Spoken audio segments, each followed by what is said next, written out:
qué implica ser un documento o a qué se refiere o qué significa un documento, para luego ver si estos son de carácter público, si son de carácter privado, y finalmente vamos a llegar a los documentos médico-legales. ¿De acuerdo? Este tema pienso que es importante debido a que en cualquier proceso de auditoría lo que se busca es estructurar básicamente todos los elementos sustantivos que hacen la prueba. Y para aquello, pues, se recurre a todos los elementos probatorios de carácter físico, principalmente, o los instrumentos materiales que van a probar la comisión de un determinado delito.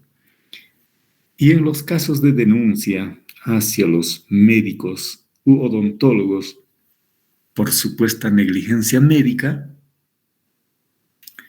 está referido fundamentalmente a la revisión de los documentos, porque habíamos recalcado muchas veces que el proceso, el acto médico mismo, se cristaliza de dos maneras. Uno, por acto o por omisión, o por lo que hace o por lo que no hace. Pero ¿cómo llegamos a probar aquello? Solamente mediante el aporte de los documentos que reflejen de manera idónea estos actos que se hayan realizado conforme al ejercicio profesional. Por eso es la parte más importante. Al margen de otros elementos probatorios, los documentos son la base fundamental, porque ahí tenemos la famosa historia clínica, el expediente clínico. Dentro de ella tenemos la historia clínica, la receta médica, los formularios de evolución, ¿no es cierto?, la epicrisis, absolutamente todos los documentos concernientes a la actuación médica en su relación médico-paciente. Y esos documentos son los que quedan, porque un reclamo no siempre viene inmediatamente, podía venir muchos años después. Y la única forma de poder recabar una probable actuación negligente es a través del cursado de documentos. No hay otra forma, porque una lesión, una herida puede sanar. Por lo tanto, los elementos en su momento a ser cotejados probablemente hayan desaparecido, en muchos casos, después de muchos años. Entonces, lo único que quedan son todos los documentos que se han podido colectar durante la actuación médica. Y esto nos sirve a nosotros como médicos para defendernos ante cualquier injuria o cualquier denuncia por supuesta negligencia médica, etc. Pero también nos podría pedir cualquier autoridad competente, ¿no es cierto?, en casos de denuncias o de terceros, donde no precisamente sea denunciado el médico, sino un asunto entre partes, pero en la cual estemos obligados, ¿no es cierto?, mediante el mandato de la ley, a revelar algunas cuestiones. Pero esas cuestiones de revelación generalmente están sustentadas en documentos. Bajo ese panorama, entonces creo que hay que tomar con cuidado este tema de los documentos. A decir, o tener una aproximación respecto a la definición nominal. El término documento proviene del latín documentum, que es derivado del verbo docere, que significa enseñar, mostrar, evidenciar. En cambio, la RAE define el documento de distintas maneras y tiene 3 acepciones puntualmente. Uno, que se refiere a un diploma, carta, relación u otro escrito que ilustra acerca de un hecho. Fíjense que aquí tenemos asuntos claros. Quiere decir que es un escrito en la cual se ilustra o se detalla o se describe algún hecho, algún fenómeno que haya podido ocurrir. Y en este caso principalmente histórico, pero el término de histórico a veces nosotros confundimos con una asociación de guerras y conquistas y demás, ¿no? Pero esencialmente a partir de la sociología la historia se entiende de otra manera. Cada uno tiene una historia de vida. Por lo tanto, la vida de uno ya es una parte histórica para él, ¿verdad? Entonces, hay que comprender de manera amplia por ese lado. Punto 2. Se dice también que es un escrito en el que constan datos fidedignos o susceptibles de ser empleado como tales para probar algo. Esto se aproxima muchísimo a lo que realmente ocurre, ¿no es cierto?, en la definición médico-legal del documento. Porque primero dice que son fidedignos, o sea, que reflejan una verdad sin contrastes que pudieran implicar algún sesgo. 2, que pudieran tener la posibilidad de ser susceptibles a ser empleados como tales, pero para probar algo. Aquí se habla, ¿no es cierto?, de la capacidad de que un documento pruebe algo. Solamente por ese carácter probatorio que tuviera, asumiría el término de documento. Si no, sería cualquier otro papel, ¿no? ¿No es cierto? Cuando se habla de un documento, entonces ya se constituye, primero, porque está basado en la verdad, porque reproduce la fidelidad de un determinado acto, pero además le sirve para probar algo. Esto ya es un avance muy significativo. 3, cosa que sirve para testimoniar un hecho o informar de él, especialmente del pasado.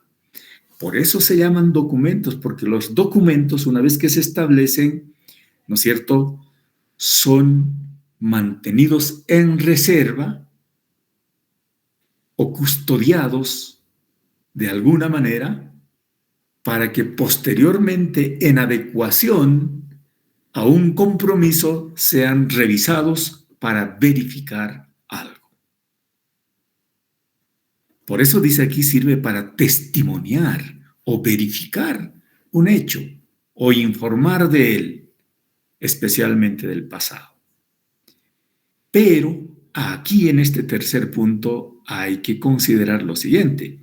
Como estábamos viendo hasta ahora, en la primera se habla de escrito, en la segunda también se habla como escrito, pero en esta tercera ya no habla como un escrito, sino simplemente como una cosa que sirve para testimoniar algo. Y por eso ponemos aquí un ejemplo, el de una vasija, por ejemplo, que puede ser un documento arqueológico, que a partir de su análisis de temporalidad o procedencia, se puede deducir cuáles han sido los elementos materiales que se han utilizado para su elaboración, si en ella existían algunos escritos o simbología que representen algo, que particularice con una cultura o con un grupo social determinado, etc. Por eso en arqueología dice que todos los hallazgos son fundamentales porque a partir de ellos hablan los antepasados. Y parece que fuera verdad, y en este caso se ratifica, ¿no es cierto?, que en un hallazgo muy antiguo, ¿no es cierto?, se puede deducir lo que haya podido ocurrir en esa época histórica y social de ese grupo social.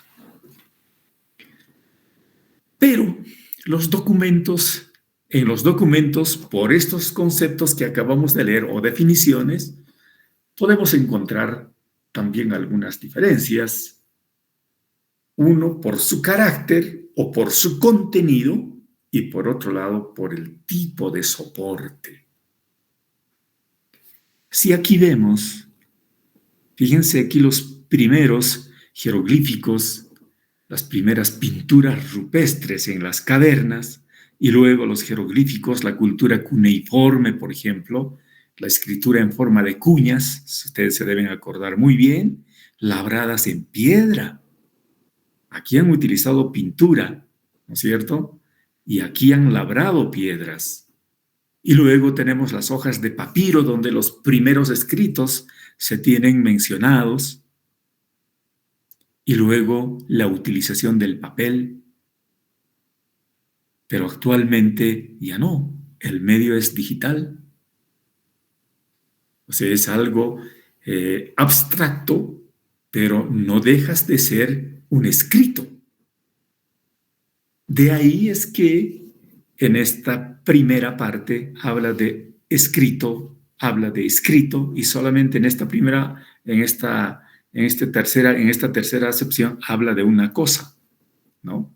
Que puede ser una vasija, que puede ser cualquier cosa, pero aquí tenemos hasta el momento escritos.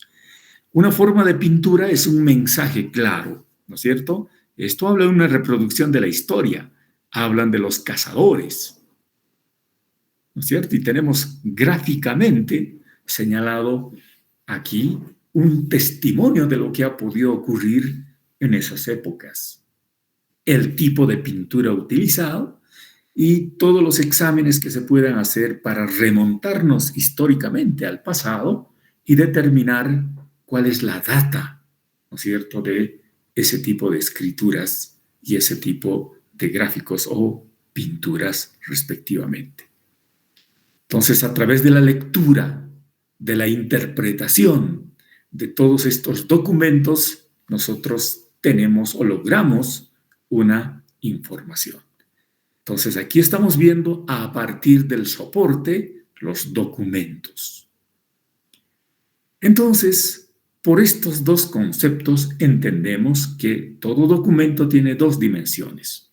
Uno, que es el soporte físico, y el otro es el contenido informativo. Por el soporte físico, por ejemplo, podríamos hablar de documentos en papel o documentos digitales, que son completamente diferentes, pero siguen siendo documentos. Y un ejemplo claro es las historias clínicas. Antes, ¿cierto? ¿Por qué no decirlo? Hasta nuestros días aún se mantiene el uso de papel, ¿verdad?, para la elaboración de todos los documentos para hacer la historia clínica. Pero hay otra gran parte también que ha saltado tecnológicamente a la utilización de otros sistemas. Por lo tanto, se maneja también los documentos digitales. Tenemos las historias clínicas digitalizadas o informatizadas, ¿verdad? Entonces ahí tenemos una clara diferencia. Evidentemente existen. La pregunta será, ¿cuál es el valor legal de cada uno de ellos? ¿Tiene el mismo valor legal un documento en papel que un documento digital? Sí, no. Y si es sí, ¿por qué? Y si es no, también ¿por qué? He ahí la controversia. Y ahí tenemos que investigar cuáles son las connotaciones de uno y otro. Es lo mismo que hablar de la fotografía. Las fotografías antiguamente tenían que ser reveladas y copiadas en papel fotográfico hasta nuestros días. Hasta nuestros días. Y ese es un documento en papel. Es un documento imagenológico plasmado en un papel. Pero también tenemos las fotografías digitales. ¿Está en discusión el valor legal de uno y otro? Creo que en alguna oportunidad ya habíamos mencionado al respecto, ¿no es cierto? Luego tenemos los documentos textuales, los hipertextos, los documentos multimedia, los documentos no textuales. Fíjense cómo vamos obteniendo tantas formas según su contenido informativo y también según su soporte físico, las distintas dimensiones de los documentos. Probablemente aquí había que aprovechar esta parte de los hipertextos que corresponden también a la era digital, que prácticamente son documentos pues que a través de un enlace nosotros accedemos inmediatamente a un documento. Por lo tanto, el hipertexto tiene la particularidad de ser selectivos en acceder a una información o ahondar o ampliar una información, pero de manera selectiva y de manera ágil. Por lo tanto, no hay que seguir un proceso para llegar hasta ahí, ¿no es cierto? No se llega siguiendo la etapa 1, 2, 3, etc. Directamente se puede llegar a donde uno quiere. Esos son los hipertextos. Por lo tanto, tenemos cualquier cantidad de documentos. ¿Todos son válidos? Por supuesto que sí, porque la era digital nos permite asumir de alguna manera, tomar en la actualidad como una vanguardia de la lucha, ¿no es cierto?, contra la deforestación, en otras palabras, contra el uso indiscriminado del papel, y que todo debería ser de manera digital, pero tiene sus pros y tiene sus contras. De tal forma que en la actualidad también en la universidad se está incorporando todo a la digitalización. Los certificados ya no nos llegan en papel, sino en un medio digital. Por lo tanto, hay que lograr la firma digital. ¿Quién controla la firma digital? ¿Cuál es la organización que asegura respecto a la autenticidad de los documentos? Todo eso debe estar regulado, ¿verdad? Todo debe estar controlado. Por lo tanto, los soportes tecnológicos son seguros. Claro, son seguros cuando cumplen con los requisitos. Deben haber varios servidores, ¿no es cierto?, que ante la falla de alguno, porque son elementos tecnológicos que pueden tener fallas, que puede producirse una falla por un apagón, por un accidente, etcétera, ¿verdad? Y donde se acumulan en un pequeño chip cualquier cantidad de información, ¿no es cierto? Entonces se puede perder mucha información. Y para asegurar eso existen también requisitos de control, de seguridad y mantención de esa información respectiva. Una especie de cadena de custodia de toda la documentación que tenga ese tipo de flujos. Hasta no hace mucho, ¿no es cierto?, nosotros teníamos nuestros certificados y nuestras actas en medios físicos solamente y no habían métodos digitales. Pero en la actualidad ya existen todo digitalizado, pero no por eso se ha dejado de usar el papel, porque igual existiendo aquello, se ha impreso el material, ya, pero de manera muy resumida, y de igual manera para tenerlo en físico. ¿Por qué? Porque pues existen también ataques externos hacia la seguridad del sistema informático y donde logran acceder personas que precisamente no buscan el bien para destruir documentación de manera criminal. Entonces, para aquello hay que buscar seguridad y tienen que estar debidamente respaldados, ¿no es cierto? Ahora los hackers, pues, están por todas partes del mundo y han sido capaces de incrustarse dentro de los sistemas, inclusive de inteligencia internacional. Así es que ya se podrán imaginar cuán frágiles son algunas instituciones que no tienen los recursos ni los medios como para poder garantizar. Es por ese motivo que no se puede desplazar inmediatamente los medios físicos también. Aquí ingresamos ahora a comentar de un documento legal. Todavía no de un documento médico legal, sino solamente de un documento legal. ¿A qué se refieren los documentos legales? Son cualquier medio o título gráfico escrito, público, pero que llegue a comprobar la existencia de un hecho. Por lo tanto, eso no se aparta desde la primera definición, pero basado en la exactitud y la verdad de una afirmación y que tenga valor de prueba. Aquí se es más estricto. Tenga valor de prueba, esté basado en la exactitud o la verdad afirmativa de un hecho y además que tenga un soporte gráfico escrito en cualquier medio. ¿Y por qué son legales? Porque tienen o pueden llegar a tener un carácter legítimo. O sea, llega a constituirse prácticamente en el patrón de oro o en la regla de oro, como llamaríamos nosotros. Su principal característica de un documento médico legal es que debe estar refrendado por las personas que están involucradas en el acto. ¿Se dan cuenta? Entonces, si hablamos de un documento privado, por ejemplo, seguramente las partes van a suscribir el documento, porque si no está suscrito por las partes y solamente la firma uno, carece de valor legal, porque seguramente ahí se establecen condiciones para cada uno.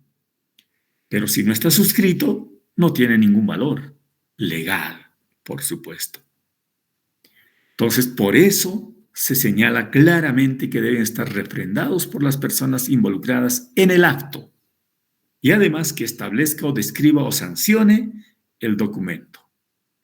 Entonces, de esa manera uno entiende de que ha sido aceptado de manera voluntaria para la suscripción de un documento. Lo propio ocurre cuando hacemos la historia clínica y determinamos hacer un acto clínico. Un acto médico, cualquiera sea, dependiendo de su magnitud, si son de carácter quirúrgico, por ejemplo, requieren casi todas, no solamente esta, sino cualquier otro procedimiento, requieren el famoso consentimiento informado. Y el consentimiento informado es un documento redactado, se supone por las partes, por el médico y por el paciente, en la cual el médico informa de manera idónea todos los riesgos, todos los beneficios, las bondades y además basados en los derechos fundamentales del paciente para poder ofrecer un tratamiento X y en cuanto también se reconozca sus riesgos y sus beneficios. Y está suscrito por el médico y también suscrito por el paciente. Entonces se supone que ahí se refleja la voluntad de las partes.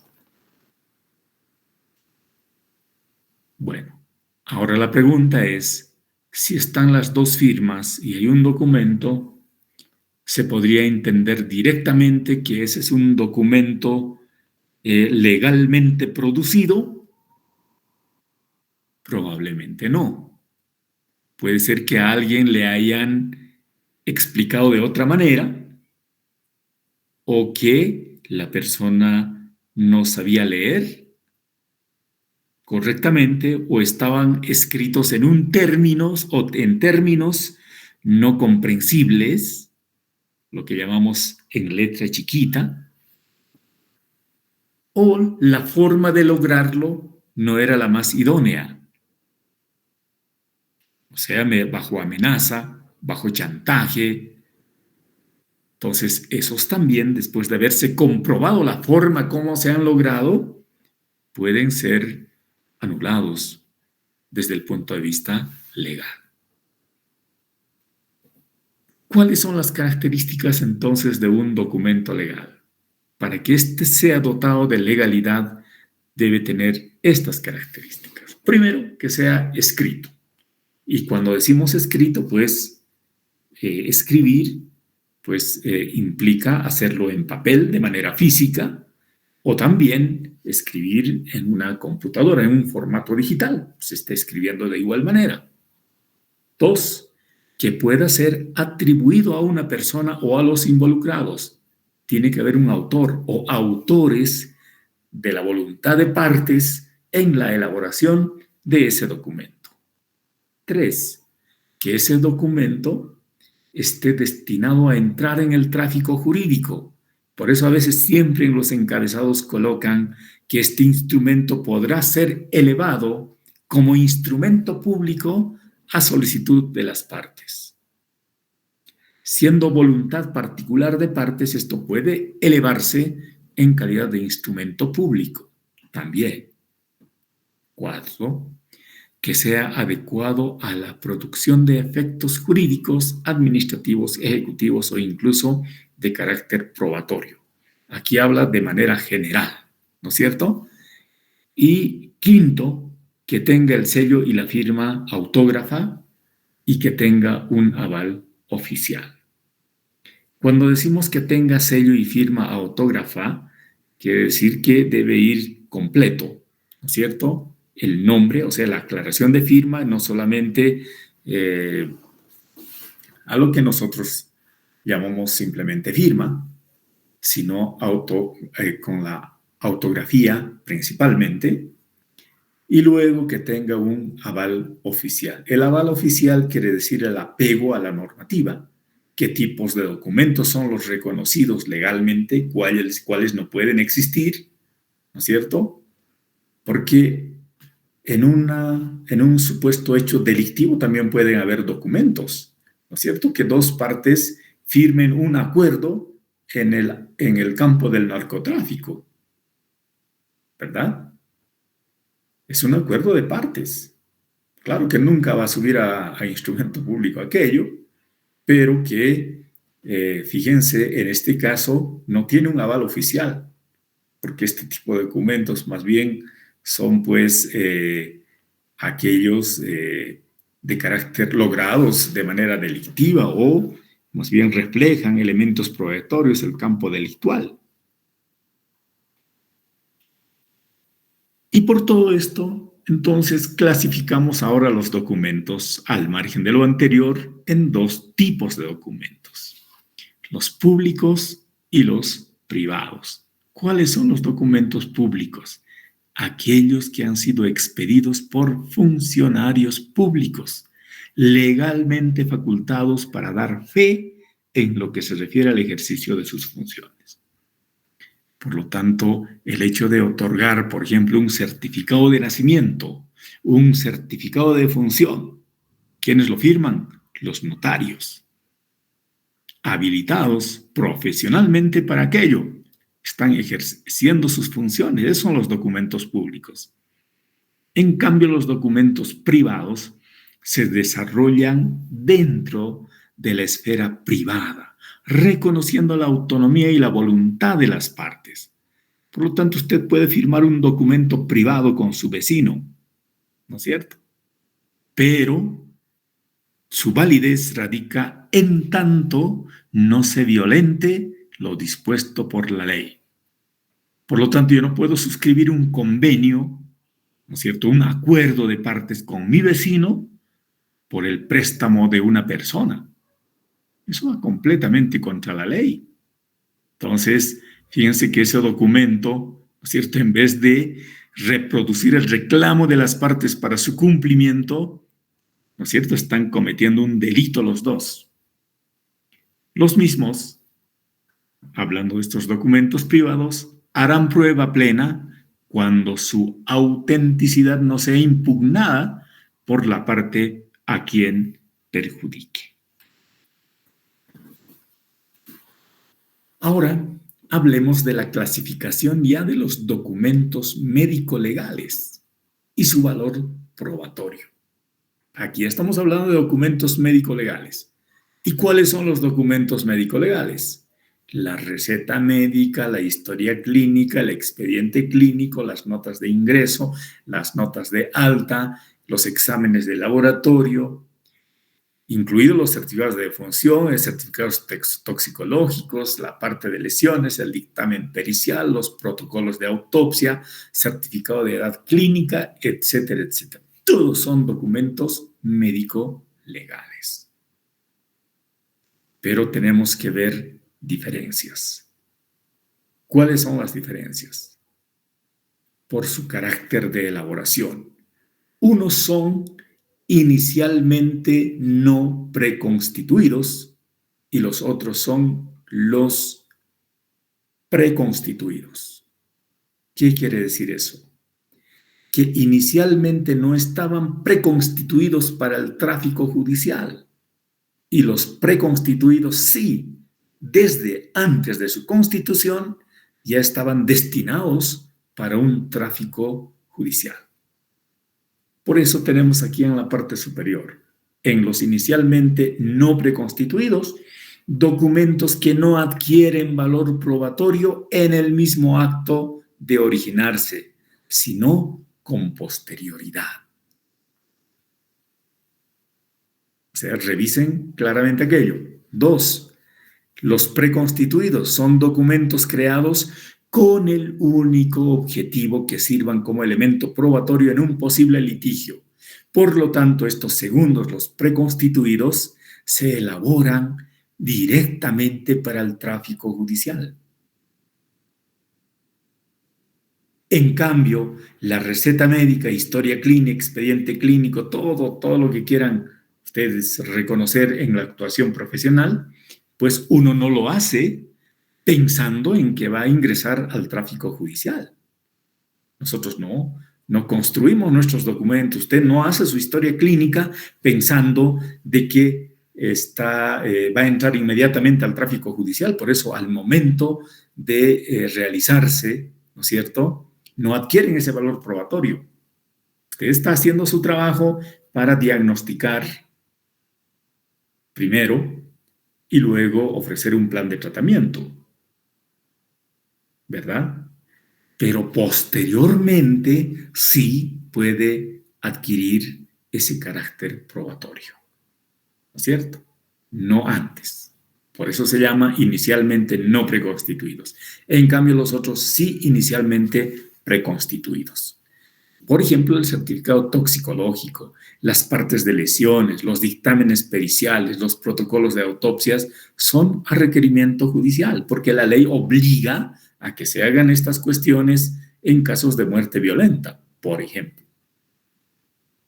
Entonces, ahí va la diferencia de los médicos o de los documentos que normalmente construimos durante nuestra vida profesional, que algunos van a ser en algún momento requeridos por la autoridad judicial para probar algo. Pero hay otros, como los certificados de periciales, los certificados de reconocimiento médico, como llaman, los médico-legales, las autopsias, certificados de edad clínica, etcétera, siempre son elaborados ya pensando, porque ha sido además solicitado por autoridad judicial. Entonces ahí no hay donde perderse. Esos dos grandes componentes hay que saber diferenciar, incluidos los certificados. Porque un certificado médico, ¿no es cierto?, si lo pide un privado puede servir inclusive para justificar una ausencia. Pero un certificado médico legal tiene otra connotación. No lo pide cualquiera. Lo pide una autoridad competente, generalmente el fiscal, que pide que se haga una valoración médico-legal. Entonces ahí vamos con parámetros completamente diferentes. Dicho esto, lleguemos a conceptuar el documento médico-legal. Como documento médico-legal, entonces vamos a entender la constancia o la expresión o el reflejo o la certificación de las actuaciones escritas que utiliza el médico o el odontólogo en sus relaciones profesionales con las autoridades, con los organismos, las instituciones o con cualquier persona. Por tanto, tiene la catalogación de ser legales porque adquieren legalidad ante las autoridades, ya sean estas autoridades sanitarias, como el CEDES, las direcciones de los hospitales, o administrativas, o sea, dentro de un servicio, o finalmente judiciales. Entonces, tenemos que manejarnos con cuidado. Entonces, cualquier documento, una receta es un documento, claro que sí, es un documento que utilizamos durante nuestra actividad profesional. Parece que ahí termina el cuento. Pero si nos denuncian por una supuesta malpraxis médica, esa receta puede ser valiosísima y se va a constituir en un elemento probatorio, ¿no es cierto?, de que usted ha actuado correctamente. O también al revés, puede probar de que usted ha actuado incorrectamente porque no era el medicamento apropiado para el diagnóstico que usted ha definido. O peor, si se ha equivocado en el diagnóstico y usted ha ofrecido otra medicación que obviamente, como cualquier medicamento, también tiene riesgos colaterales, ¿verdad? Entonces, ese es el ejemplo más claro de que un documento tan básico pueda ser utilizado posteriormente con fines judiciales. Todos los documentos médicos legales generalmente tienen lugar y fecha. Claro, porque tiene que reflejar el lugar donde se ha expedido y la fecha en la que se ha elaborado ese documento. La historia clínica, una receta médica tiene su fecha, ¿no es cierto? Un consentimiento informado tiene su fecha. Todos tienen fecha, pues. 2, número de expediente y número de paciente. Todos tienen también un catálogo, ¿no es cierto? Y está debidamente señalado un correlativo.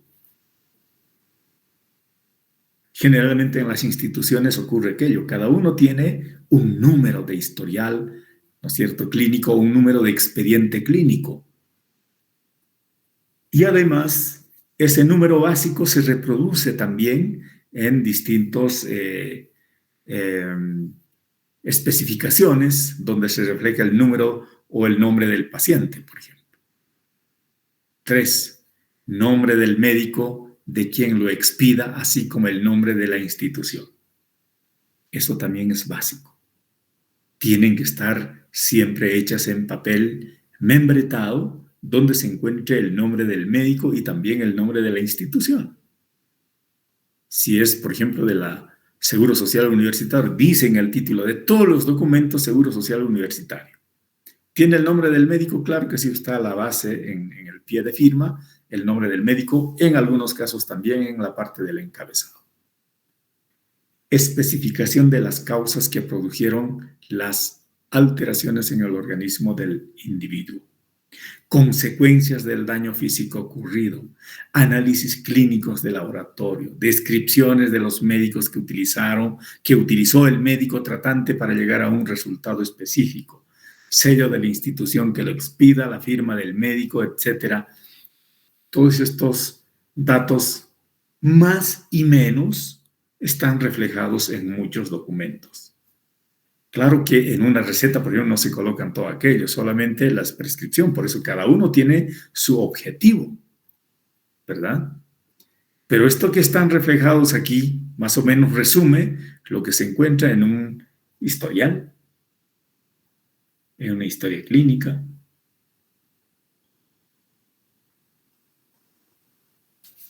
Entonces, no estamos descubriendo nada nuevo, sino aquí desde el punto de vista de la documentación médico-legal, las cosas de que debería tener un documento. Algunos datos sí, menos o más, menos algunos datos no, respectivamente, dependiendo del carácter del documento. Por eso no es igual una historia clínica que una receta médica, que tampoco es lo mismo una historia clínica que un expediente clínico,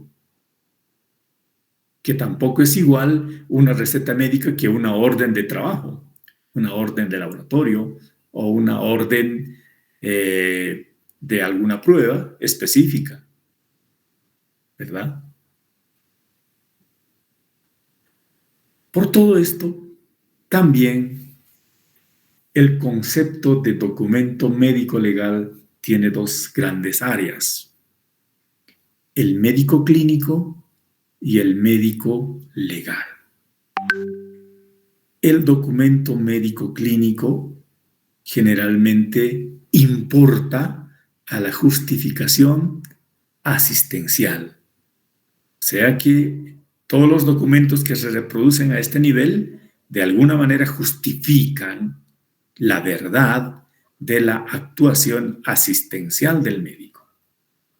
En cambio, los documentos médico-legales, estrictamente hablando, son los que acreditan hechos o hablan respecto a las circunstancias médicas bajo las cuales se han producido. En otras palabras, explican algo, por no decir que generalmente se manejan en el modelo semicausal, causa-efecto. Y eso es lo que pretenden acreditar o certificar precisamente, a diferencia del primero, ¿verdad?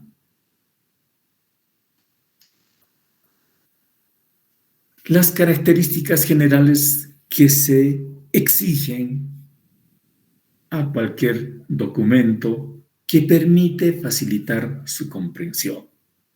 Primero, la redacción en estilo claro, letra clara, en caso de manuscritos, pero ahora pues ya casi nadie utiliza escritos, ¿no es cierto?, manualmente, excepto algunas notas donde el médico ingresa y anota directamente lo que recomienda, ¿verdad? Esas deben ser en letra clara y legible, como las recetas también. Pero ahora también en la actualidad las recetas ya no las hacen de manera manual, ¿no es cierto? Los van llenando con letra clara, ¿no es cierto? Y luego lo imprimen y no hay dónde perderse, porque antes había que descifrar el tipo de letra del médico también. Por eso eran estas aclaraciones, que ahora, a estas alturas, no vendría al caso, pero aún siguen habiendo médicos que dan sus recetas o la mayoría de sus documentos las producen por un medio de manuscrito. Y la recomendación sigue quedando entonces. Debe estar redactado en términos sencillos y también debe tener un carácter conciso. Eso es lo que se exige, ¿no es cierto?, a manera de recomendación de cualquier documento médico legal. ¿Cuáles son los documentos odontológicos oficiales ahora? Según el Ministerio de Salud y Deportes, establecidas en las normas de salud público, acreditados en el año 2010, que están vigentes aún. Los documentos oficiales bajo el resguardo y custodia del establecimiento de salud son de uso exclusivo del odontólogo. Y en ellas tenemos el prontuario clínico, lo que se llama expediente clínico, el certificado odontológico, las recetas y las notificaciones obligatorias, ¿no es cierto?, de todos los otros documentos de tránsito médico. Dentro del prontuario, historia clínica, ficha dental, exámenes complementarios, plan de tratamiento, evolución del tratamiento, consentimiento informado, interconsultas, referencias, contrarreferencias, etc. Los certificados odontológicos, vamos a comentar posteriormente el certificado odontológico también, críticamente, por supuesto, y en la actualidad solamente existe el único certificado médico normalizado, que es de carácter gratuito y cualquier paciente puede descargarlo. Y cuando dice gratuito, pues se refiere al documento, es una hoja que usted la imprime, obviamente que no tiene costo, pero el hecho de que el médico la llene tiene costo, pues. Así que no se puede hablar de un certificado gratuito. ¿Se dan cuenta? Hay que comprender esas cuestiones también. Las recetas, tipos de recetas, cómo se hacen las recetas. Yo sé que ustedes dominan esta parte porque han llevado en la materia primero de farmacología, en terapéutica, y pues se supone que tienen dominio de aquello, ¿no? Luego, la notificación obligatoria en las enfermedades de transmisión sexual, ¿no es cierto? Y estas notificaciones también tienen sus formatos para hacer, ¿no es cierto? Y cualquier enfermedad transmisible debe ser reportado, pero en modelos también normalizados. O sea, no se hace como quiera uno, sino tiene que cumplir ciertos requisitos básicos exigidos por la norma. Otro aspecto, entonces, al margen de estas cuestiones que habíamos aplicado, aquí simplemente vamos a reflejar nuevamente el concepto del prontuario clínico, el expediente clínico. El expediente clínico, entonces, es el conjunto de documentos escritos e iconográficos evaluables que constituyen el historial clínico de una persona que ha recibido o recibe atención en un establecimiento de salud. Su manejo debe ser escrupuloso porque en él se encuentran todos los datos que nos permiten encarar de la mejor manera el estado de salud de enfermedad del paciente y su respectivo tratamiento. Creo que aquí le estoy leyendo textualmente porque así se encuentra reflejado conceptualmente el expediente clínico en nuestros documentos oficiales a nivel nacional. Lo que me faltó aquí colocar entre comillas es documento. Condiciones básicas del expediente clínico. Veracidad, o sea que debe reflejar de manera evidente la verdad y nada más que la verdad. Debe tener un carácter científico, ¿no es cierto? Eso es otro de la esencia. La integridad debe estar completo, debe estar sujetado a la norma, debe cumplir la normativa, las normas técnicas principalmente.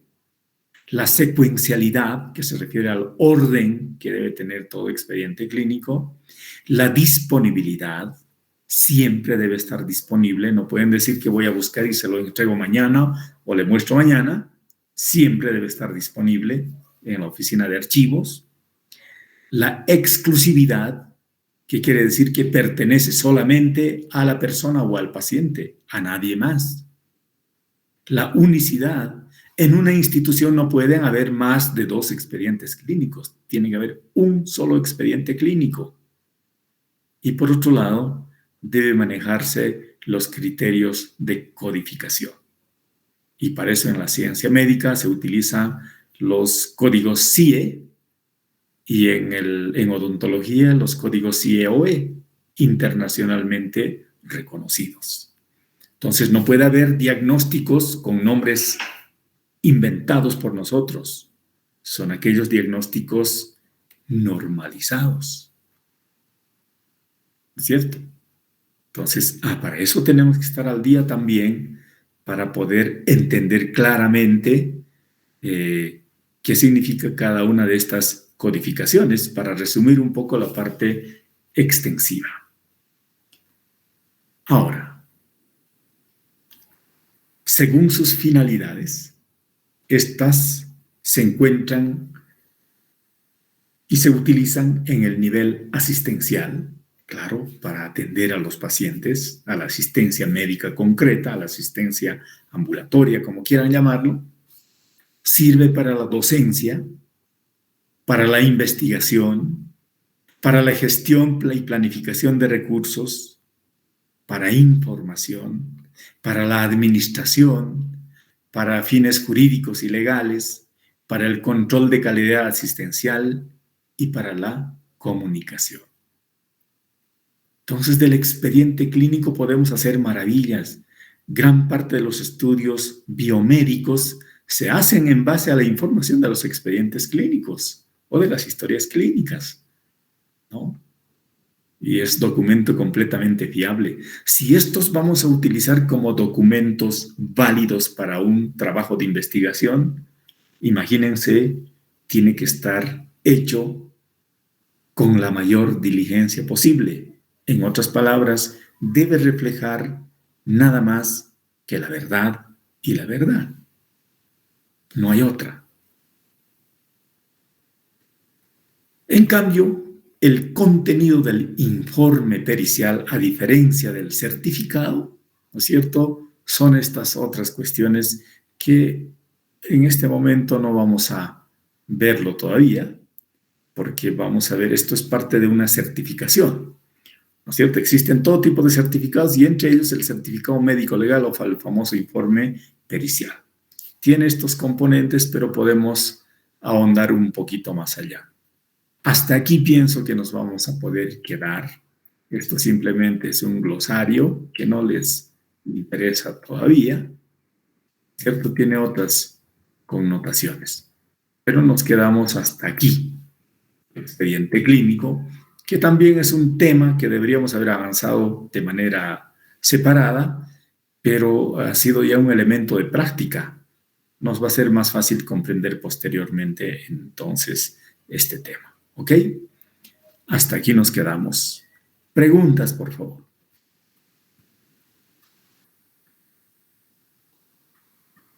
¿Tienen alguna pregunta?